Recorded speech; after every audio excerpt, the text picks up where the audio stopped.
So friends, it's almost the end of the summer time. So meron pa tayong mga kalabasang i-harvest. So samahan nyo ako. Let's go!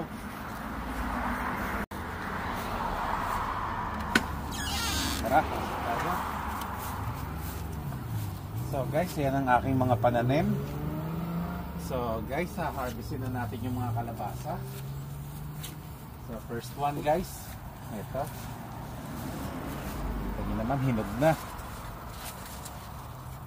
Kulay dilaw na. So guys, one down. Lapag natin dito. So guys, another one.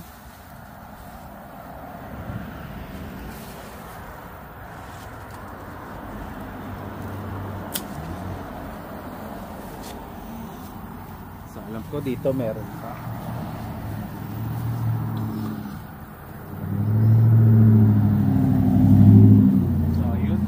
Nasa ibabaw. Medyo tricky siya. Dito ko kukuha din sila. Right here guys. No?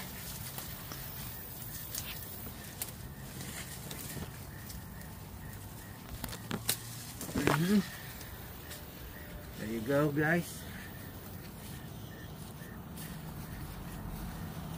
Another one. Maliit lang siya guys.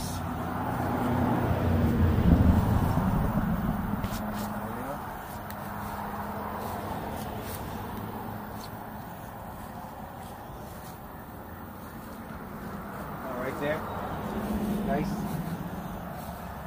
So yun, as you can see, it's inside of there. Right here.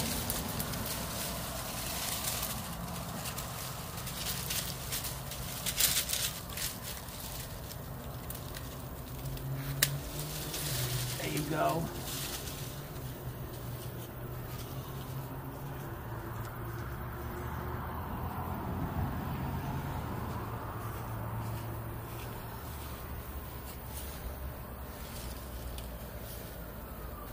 Ito pa guys, dito ang dami pang bunga. So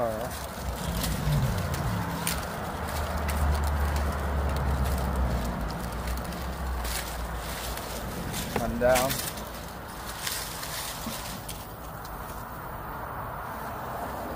Come on.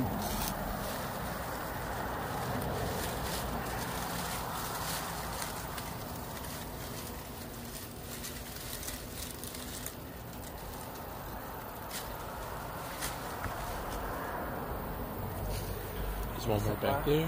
Guys.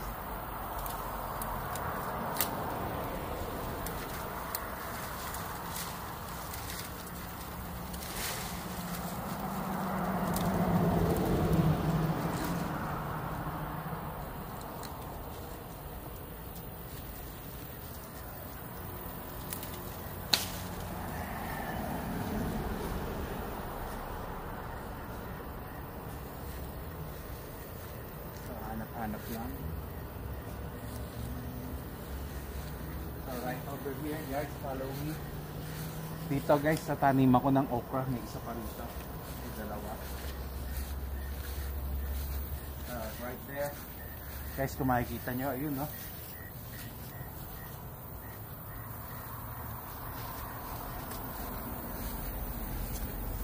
So guys, eto.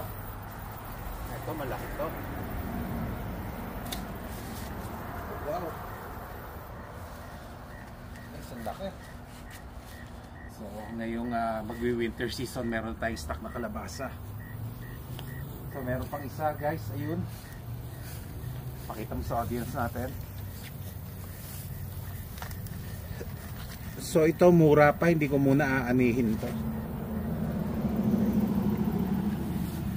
So, tsaka pakita ko lang sa inyo ang aking tanim na okra.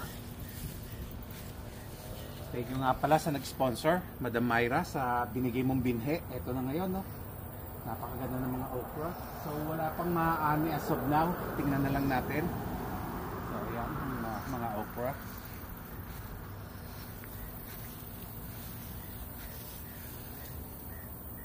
Right here, guys, yung kalamansi. Close up mo, ang kalamansi natin.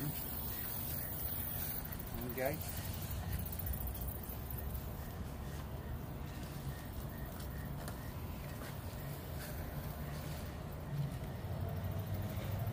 dito, mga pang-harvest na yung bunga guys. Oh. Mga dilaw na guys ang bunga niya. Pwede nang i-harvest. Oh. Guys, ito pa, right here. Oh. So, bilangin natin lahat ang na-harvest natin for today. Mana pa po doon? Ito pa pala guys na na-miss natin.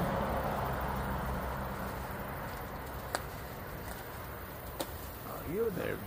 So, ayan guys, all in all, napakarami nating naanay, marami tayong nabigyan, marami tayong nailuto.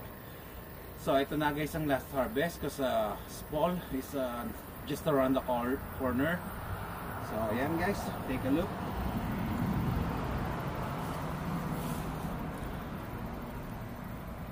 So guys, thank you for watching. I hope you enjoyed this video. So don't forget to like, comment, share, subscribe.